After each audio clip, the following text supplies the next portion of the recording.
Aqui é Tainá Bavaresco e você está ouvindo o podcast The Crime Brasil. O episódio de hoje é um pouquinho diferente. Na verdade, não é um caso sobre um serial killer. Eu escrevi um texto na terça-feira passada, no dia 20 de abril, sobre os sinais de perigo e as principais características de um serial killer. E achei interessante gravar um podcast sobre isso. Essa vai ser uma série de textos e, portanto, uma série de episódios de podcast.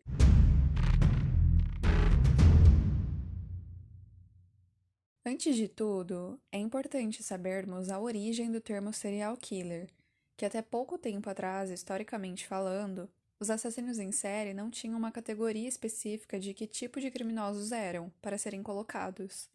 E durante a maior parte do século XX, a mídia nunca havia feito menção ao termo assassino em série. Só que o fato de até então não existir um termo adequado para denominá-los, não significava que eles não existiam. Em matérias de jornais antigas, é possível encontrar menção ao termo homicida em massa para se referir a criminosos que hoje conhecemos como serial killers, ou assassinos em série. O termo serial killer ficou bastante conhecido após o agente Robert Hessler, do FBI, utilizá-lo na unidade de ciência comportamental em quântico nos Estados Unidos, juntamente com seu colega de equipe John Douglas, que tempos depois escreveu o livro Mindhunter. Hessler conta que conheceu o termo no início de 1970, enquanto participava de uma conferência na Academia de Polícia Britânica, momento em que um colega fez alusão ao termo crimes em série para se referir a uma série de crimes cometidos por uma mesma pessoa. Ele ficou bastante empolgado com o termo e passou a utilizá-los em suas palestras para se referir a homicidas que praticavam seus crimes de forma bastante repetitivas, dando origem ao termo serial killer. Por mais que o termo tenha sido difundido e hoje em dia é muito conhecido, existem muitas discussões acerca das definições que caracterizam um serial killer. Ele precisa matar quantas pessoas para ser considerado um serial killer? Precisa haver um intervalo de tempo entre um crime e outro? Os assassinatos em série têm que ocorrer em lugares diferentes? Essas são algumas perguntas que a gente precisa fazer.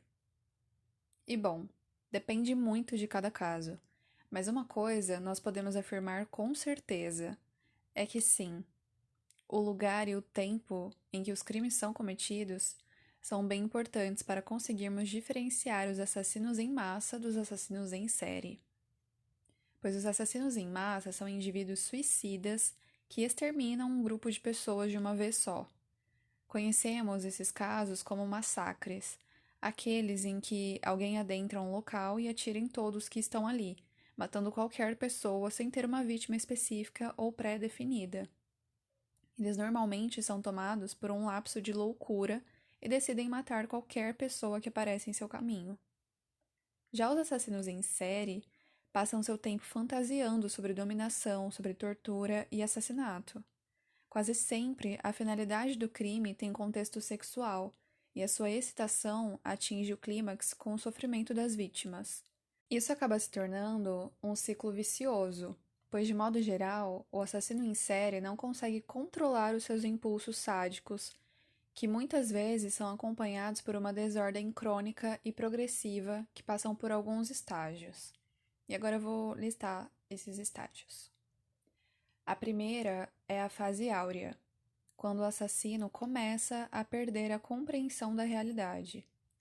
A fase 2 é a fase da pesca, quando o assassino procura sua vítima ideal. A fase 3 é a fase galanteadora, quando o assassino seduz ou engana a sua vítima. A fase 4 é a fase da captura, quando a vítima cai na armadilha. A fase 5 é a fase do assassinato, é o auge da emoção para o assassino. E a fase da depressão, que é a sexta, ocorre após o assassinato. Assim que o assassino em série entra na fase da depressão, ele engatilha novamente o início de todo esse processo e busca por novas vítimas. Além disso, os assassinos em série são divididos em 4 tipos. Os visionários, que são indivíduos completamente insanos e psicóticos. Eles ouvem vozes dentro de sua cabeça e as obedecem. e, como um esquizofrênico, pode sofrer de alucinações e ou ter visões. Os missionários. Socialmente, eles não demonstram ser um psicótico, mas em seu interior eles têm a necessidade de livrar o mundo do que eles julgam ser imoral ou indigno, e escolhe suas vítimas a partir de suas crenças. Normalmente, o grupo escolhido para matar são prostitutas, homossexuais, mulheres ou crianças. Os emotivos. Esse mata por diversão. Eles realmente têm prazer em matar e utiliza requintes de crueldade. Além de serem extremamente sádicos, eles sentem prazer no próprio processo de planejamento do crime. Os sádicos. É o assassino sexual. Ele mata por desejo. Seu prazer é proporcional ao sofrimento da vítima sob tortura. A ação de torturar, mutilar e matar lhe traz prazer sexual.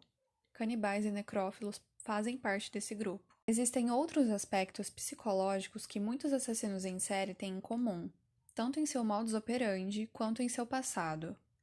É claro que não é possível definir se uma criança será ou não uma assassina em série na vida adulta, mas a tríade MacDonald, ou a tríade psicopatológica, é uma terrível e real coincidência entre muitos serial killers. A tríade MacDonald consiste na prática de piromania, sadismo precoce e enurese, que a enurese é mais uma característica desses indivíduos do que uma prática propriamente dita. E agora eu vou especificar o que é cada uma. Bom, a enurese é uma incontinência urinária sem conhecimento, micção involuntária e inconsistente.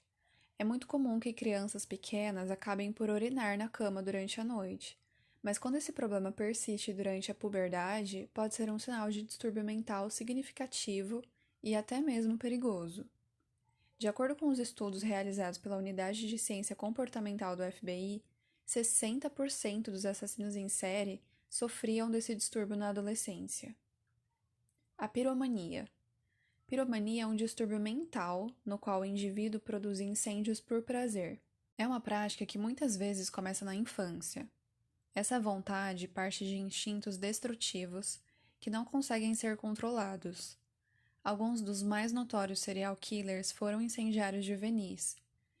E de acordo com um especialista na psicologia da perversão, Will Stacking, há sempre um motivo erótico na raiz do comportamento piromaníaco. E, embora existam alguns outros motivos, como a vingança para justificar tais atos incendiários, o piromaníaco se sente sexualmente atraído pelas chamas. Eles sentem prazer ao vê-las queimar. E, por fim, o sadismo precoce, que consiste no prazer em torturar animais. Essa é, sem dúvidas, a característica mais recorrente entre os assassinos em série. Quase todos torturaram animais quando eram jovens, e por mais perturbadora que essa prática possa parecer, a maioria deles a encara como parte do processo. Eles enxergam esses animais enquanto criaturas inferiores e, por esse motivo, não conseguem sentir remorso ou empatia. É comum que psicopatas violentos tenham estripado animais de estimação, os dissecado, cortado suas patas e cometido tantas outras brutalidades contra os bichinhos. A terapeuta Stephanie Lafarge, da Sociedade Protetora dos Animais, diz que quem machuca animais tem o potencial de fazer o mesmo com pessoas. E, de fato, o sadismo na infância, quando não tratado, evolui para crueldades mais extremas com o passar do tempo. Até o momento em que torturar animais não é mais suficiente, e então eles passam a procurar por humanos para saciar suas fantasias mais obscuras e letais. Para assassinos em série, torturar animais não é uma fase, é como um ensaio.